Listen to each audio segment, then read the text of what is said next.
इसके थॉट्स में आप सभी का स्वागत है। मेरा नाम संजय है। आज के इस वीडियो में हम एक नई सीरीज की स्टार्ट करने जा रहे हैं जो समसामयिक घटना चक्र से होती है। यह सीरीज महज 26 और 27 अक्टूबर को होने वाले यूपी पीसीएस 2024 की प्रारंभिक परीक्षा को ध्यान में रख करके स्टार्ट की जा रही है। दोस्तों, यह सीरीज आपके आगामी पेपरों के लिए बहुत उपयोगी साबित हो सकती है। यदि आपको अच्छा लगे तो आप हमें कमेंट बॉक्स में जरूर से जरूर बताइएगा, इसके बेस पर हम अन्य सीरीजों में, जिसमें से हमारी इतिहास हो सकती है, इकोनॉमिक्स हो सकती है, विज्ञान हो सकती है, पारा और प्रौद्योगिकी जैसे सब्जेक्टों पर भी हम एक नई सीरीज लेकर के आपके सामने आएंगे। आज की हम वीडियो स्टार्ट करते हैं और आप सब्सक्राइब करना मत भूलिएगा। और आज हम भारतीय शासन व्यवस्था से, भारतीय राज्य व्यवस्था से स्टार्ट करते हैं। भारतीय राज्य व्यवस्था, पहली बात आती है कि राज्य व्यवस्था क्या होती है। तो इसका जो हमारा पहला क्वेश्चन है वह क्वेश्चन हमारा 2010 के यूपी पीसीएस मेंस का है, जिसमें लिखा हुआ है कि निम्नलिखित में से किस अधिनियम में कलकत्ता में सर्वोच्च न्यायालय की स्थापना की गई थी। तो यह है हमारा अधिनियम रेगुलेटरी एक्ट 1773। अगला क्वेश्चन हमारा है सर्वोच्च न्यायालय की स्थापना के संबंध में निम्नलिखित में से कौन से या से कथन सही है। कलकत्ता में सर्वोच्च न्यायालय की स्थापना 1773 रेगुलेटरी एक्ट के तहत की गई थी। लेमिस्टर इस न्यायालय के प्रथम न्यायाधीश थे। तो दोस्तों, यह कथन तो गलत है, क्योंकि इसके प्रथम मुख्य न्यायाधीश नहीं थे। तो इसका पहला कथन एक सही हो जाएगा। अगला सवाल है हमारा सूची 1 और सूची 2 को सम्मिलित कीजिए। जिस कहता है नियंत्रण परिषद की स्थापना, सर्वोच्च न्यायालय की स्थापना, इंग्लिश मशीनरियों के भारत में कार्य करने की अनुमति, गवर्नर जनरल की परिषद में कानूनी सदस्य की नियुक्ति, इधर दिए हुए नियामक अधिनियम 1773, पिट्स का भारतीय अधिनियम 1784, चार्टर अधिनियम 1813 और चार्टर अधिनियम 1833। तो दोस्तों, नियंत्रण परिषद की स्थापना कहाँ हुई थी? पिट्स का भारतीय अधिनियम। सर्वोच्च न्यायालय की स्थापना नियामक अधिनियम 1773 के साथ हुई थी। और इंग्लिश मिशनरियों को भारत में कार्य करने की अनुमति दी गई थी कब? चार्टर अधिनियम 1813 में। गवर्नर जनरल की परिषद में कानूनी सदस्य की नियुक्ति, चार्टर अधिनियम 1833। इसलिए यह हमारा कथन 2 सही हो जाएगा। अगला क्वेश्चन है हमारा निम्नलिखित में से किसने भारत में अंग्रेजी शिक्षा की नींव डाली थी। तो दोस्तों, यह कौन सा कथन होगा कि 1813 के चार्टर अधिनियम के तहत general committee of public instruction 1823, प्राच्य विद आंग्ल विवाद। तो इसमें हमारे दोस्तों ये तीनों चीजें हमारे अंग्रेजी शिक्षा पद्धति की नींव में थी, इसलिए हमारा अगला आंसर डी हो जाएगा। यह क्वेश्चन आईएएस प्री 2008 का था। अगला क्वेश्चन है हमारा, किस अधिनियम के द्वारा ब्रिटिश संसद ने चाय और चीनी के साथ व्यापार को छोड़कर ईस्ट इंडिया कंपनी ने भारत के साथ व्यापारिक एक अधिकार को समाप्त कर दिया था? तो चार्टर अधिनियम 1813। अगला क्वेश्चन है हमारा, चार्टर अधिनियम 1813 के संबंध में निम्नलिखित में से कौन सा कथन सही है? निम्नलिखित में विचार कीजिए, कौन सा कथन सही है। यहाँ पहले नंबर पे देख लीजिए, कथन और कारण वाले क्वेश्चनों पे। तो कहता है इसने भारत में ईस्ट इंडिया कंपनी के व्यापारिक एक अधिकार को, चाय का व्यापार और चीन के साथ व्यापार को छोड़कर समाप्त कर दिया था। इसने कंपनी द्वारा अधिकार के लिए गए भारतीय राज्य क्षेत्रों पर ब्रिटिश राज्य की संप्रभुता को सुदृढ़ कर दिया था। भारत का राजस्व अब ब्रिटिश संसद के नियंत्रण में आ गया था। तो इसका कौन सा है? इसने ये भी सही है, ये भी सही। किंतु यह दोस्तों, भारत के राजस्व अब ब्रिटिश संसद के नियंत्रण में आ गया था, यह कौन से अधिनियम में कहा गया है? यह आप हमें कमेंट बॉक्स में जरूर बताइएगा। अगला क्वेश्चन है हमारा, किस अधिनियम ने भारतवासियों को अपने देश के प्रशासन में कुछ हिस्सा लेना असंभव बनाया था? यह क्वेश्चन हमारा यूपी पीसीएस प्री 2012 का है, जिसमें चार्टर अधिनियम 1833। अगली टॉपिक्स जो हम बात करेंगे वह हमारा है ब्रिटिश ताज के शासनाधीन पारित अधिनियम। तो पहला क्वेश्चन हमारा यूपी पीसीएस 2003 का, जो प्रीलिम्स से पूछा गया, निम्नलिखित में से किस अधिनियम के अंतर्गत भारतीय विधान परिषद को बजट पर बहस करने की शक्ति प्राप्त हो गई थी? यह हमारा भारतीय परिषद अधिनियम 1892। दोस्तों, जहां पर एक कीवर्ड होते हैं ना, वहां पहले अंडरलाइन कर दीजिएगा, तो आपको आंसर करने में आसानी होगी। अगला क्वेश्चन है हमारा, ब्रिटिश भारत में सांप्रदायिक प्रतिनिधित्व की स्थापना निम्नलिखित में से किस अधिनियम के द्वारा की गई थी? तो ये था हमारा मार्ले मिंटो सुधार अधिनियम 1909। मार्ले तथा मिंटो कौन थे? यह आप हमें कमेंट बॉक्स में जरूर से जरूर बताइएगा। निम्नलिखित में से एक अधिनियम द्वारा भारत में संघीय न्यायालय की स्थापना कौन से अधिनियम में किया गया था? वह अधिनियम इनमें से आप हमें कमेंट बॉक्स में बताइए। इसमें दिया हुआ है भारतीय परिषद अधिनियम 1861, भारत शासन अधिनियम 1909, भारत सरकार अधिनियम 1919, उपयुक्त में से कोई नहीं। तो आप हमें कमेंट बॉक्स में बताइएगा कि कौन सा है। भारत में संघीय न्यायालय निम्नलिखित में से किस वर्ष में स्थापित किया गया था? तो दोस्तों, यह था 1937 में। 1937 में कौन सा न्यायालय था? आप हमें यह जरूर से जरूर कमेंट बॉक्स में बताइएगा। निम्नलिखित में से केंद्र में द्वैध शासन किस अधिनियम के अंतर्गत लाया गया था? तो भारत शासन अधिनियम 1933।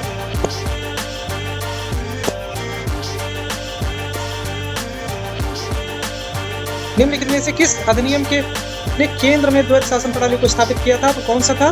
भारत शासन अधिनियम 1935। निम्नलिखित 1919 के भारत शासन अधिनियम में निम्नलिखित में से कौन सी प्रमुख विशेषताएं हैं?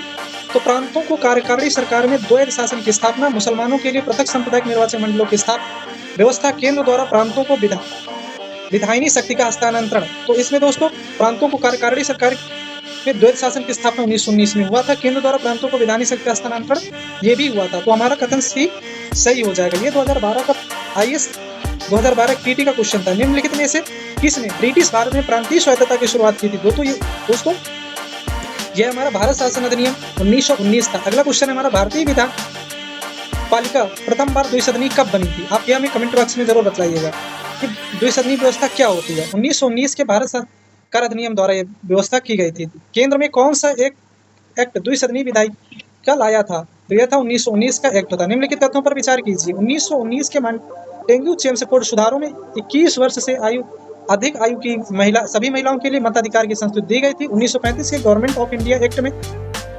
विधानमंडल में महिलाओं के आरक्षित स्थानों का प्रावधान किया गया था। उपयुक्त कथनों में से कौन सा कथन सही है? तो कथन हमारा सिर्फ दूसरा सही है, क्योंकि इसमें आरक्षण की बात की गई थी महिलाओं के लिए। भारतीय सिविल सेवा के संदर्भ में निम्नलिखित कथनों में से कौन सा कथन सही है? भारत सरकार अधिनियम 1919 में भारतीय सिविल सेवा के लिए एक अलग परीक्षा का प्रावधान किया गया था, जो भारत में होनी थी। भारतीय सिविल सेवा में 1941 में भारतीयों का प्रतिशत यूरोपियों से अधिक हो गया था। निम्नलिखित में कौन सा कथन सही है? तो कथन दोनों सही हैं। अगला क्वेश्चन है हमारा, केंद्रीय विधानसभा के निम्नांकित में से कौन सा से निर्वाचन भारत शासन अधिनियम 1919 के तहत शुरू हुआ था? तो इसका दिया 1926 में, 1937 में, 1945 में। तो दोस्तों इसका जो सही आंसर था वह है, अच्छा सही चयन कूट कीजिए तो 1 और 2, 1926 और 1900 किस में हुआ था? 45 में।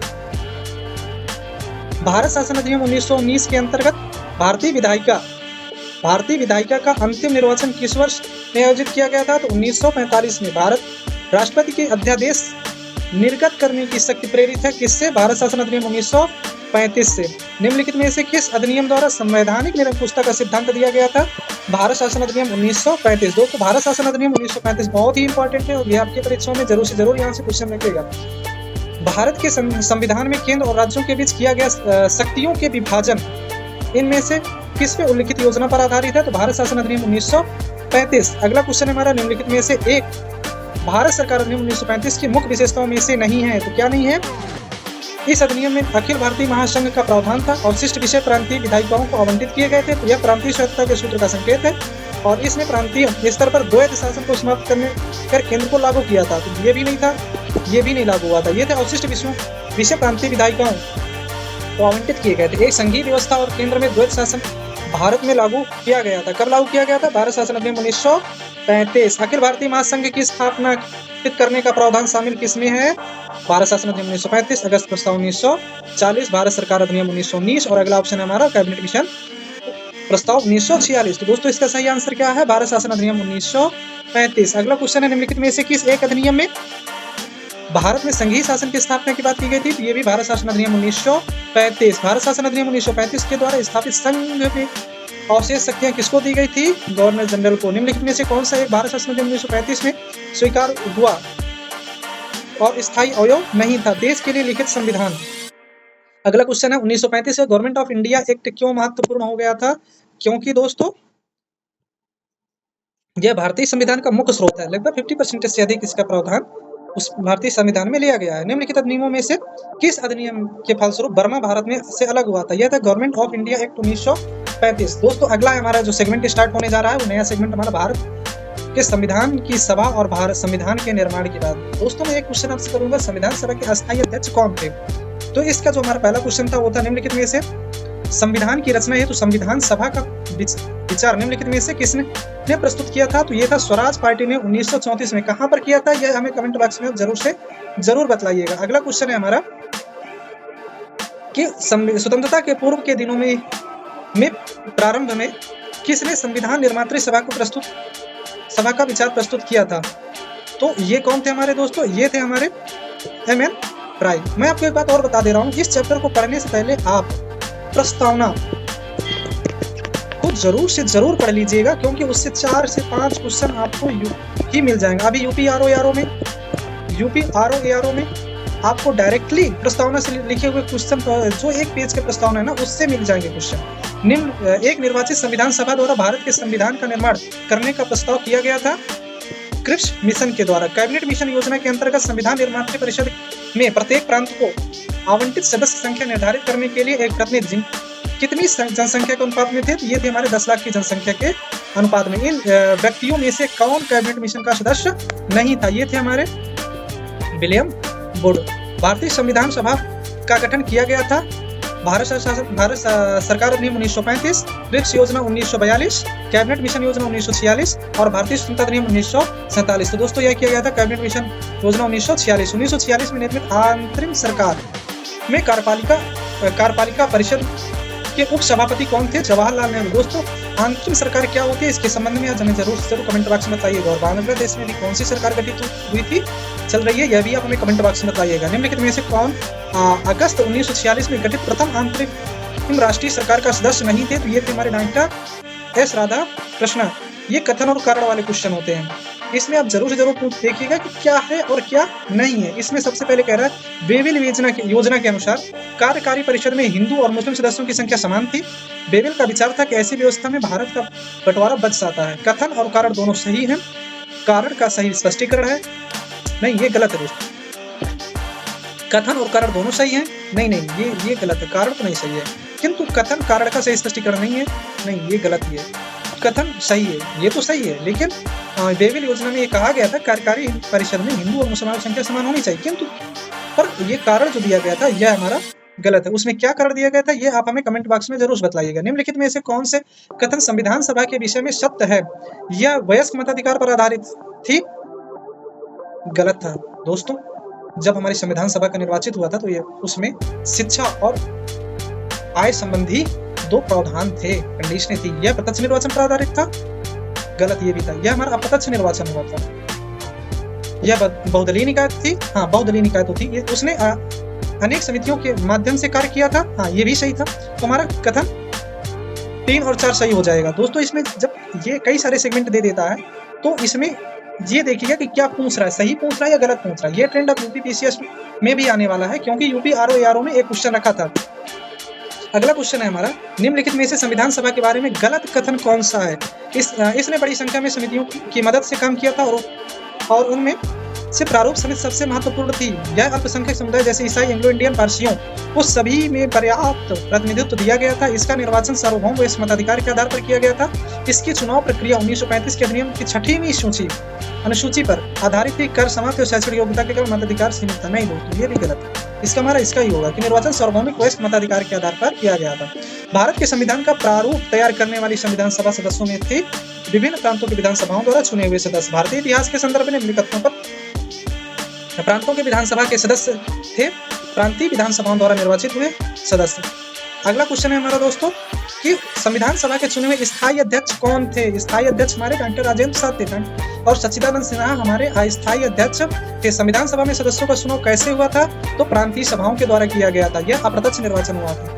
संविधान सभा की प्रथम बैठक की अध्यक्षता किसने की थी? तो ये सच्चिदानंद सिन्हा ने की थी, जो कि हमारे संविधान सभा के अस्थायी अध्यक्ष थे। भारतीय संविधान सभा के उद्घाटन अधिवेशन की अध्यक्षता किसने की थी? तो ये हमारे सच्चिदानंद सिन्हा द्वारा किया गया था। भारत में संविधान निर्मात्री सभा के अध्यक्ष कौन थे? तो अध्यक्ष हमारे डॉक्टर राजेंद्र प्रसाद थे। अगला क्वेश्चन है, स्वतंत्र भारत के संविधान सभा के अध्यक्ष कौन थे? स्वतंत्र भारत के संविधान डॉक्टर राजेंद्र प्रसाद। संविधान सभा के प्रथम मनोनीत उप सभापति कौन थे? उप सभापति हमारे फ्रैंक एंथोनी थे। भारतीय संविधान सभा की स्थापना की गई थी 9 दिसंबर 1946 को और प्रथम स्थायी अध्यक्षों का चुनाव 12 दिसंबर 1946 को, जिसमें डॉक्टर राजेंद्र प्रसाद को अध्यक्ष चुना गया था। संविधान सभा की पहली बैठक हुई थी 9 अगस्त 1946 को। संविधान सभा का गठन हुआ था दिसंबर 1946 को। भारत की संविधान सभा का प्रथम अधिवेशन कब हुआ था? 9 दिसंबर 1946 को। अगला क्वेश्चन है दोस्तों हमारा कि संविधान सभा की पहली बैठक हुई थी तो 9 अगस्त 1946 को। भारत को एक संविधान देने का प्रस्ताव संविधान सभा द्वारा पारित किया गया था।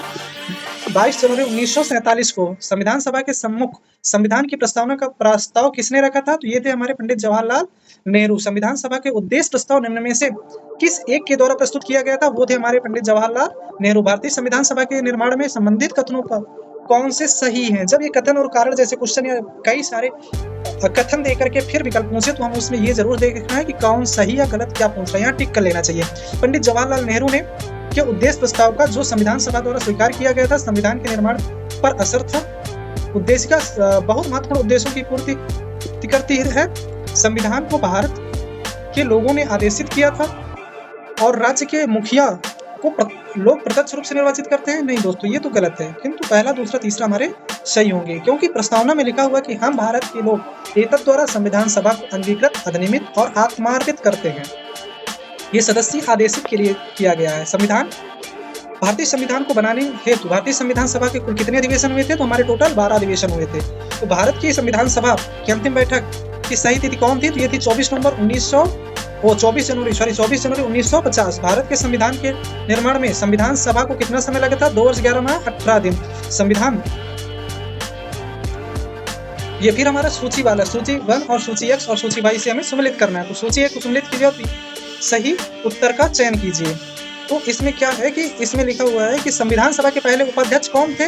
तो संविधान सभा के पहले हमारे उपाध्यक्ष थे H.C. मुखर्जी। तो 1 का 4 के हम जब इसमें देखेंगे विकल्पों के साथ हमें मिलाते जाना है। तो 1 का 4 सिर्फ बी ऑप्शन में दिए है, तो अब हमें कोई ऑप्शन पढ़ने की आवश्यकता नहीं, हमारा यही सही हो जाएगा। हम एक बार देख भी लेते हैं। संविधान सभा के पहले उपाध्यक्ष H.C. मुखर्जी प्रारूप समिति के मूल एकमात्र कांग्रेसी सदस्य के मुंशी थे। राजस्थान की रियासतों का प्रतिनिधित्व B.T. कृष्णाचारी कर रहे थे और संघ संविधान समिति के अध्यक्ष हमारे थे पंडित जवाहरलाल नेहरू। भारतीय संविधान के निर्माण के समय संवैधानिक सलाहकार कौन थे? संवैधानिक सलाहकार हमारे थे B.N. राव। अगला क्वेश्चन है हमारा दोस्तों, संविधान सभा के प्रथम प्रारूप तैयार किया गया था किसने? Doctor B.R. अम्बेडकर ने, B.N. राव ने, K.M. संथानम द्वारा और K.M. मुंशी के द्वारा दिया था दोस्तों B.N. राव के द्वारा। संविधान सभा में भारतीय संविधान का तृतीय वाचन का प्रारंभ हुआ था?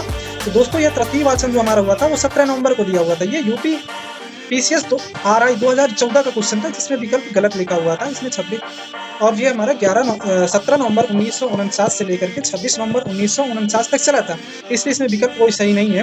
भारत के संविधान पूर्ण रूप से तैयार हुआ था, यह था हमारा 26 नवंबर 1949 को। भारतीय संविधान को संविधान सभा द्वारा अंगीकृत किया गया था, कब किया गया था? 26 नवंबर 1949 को।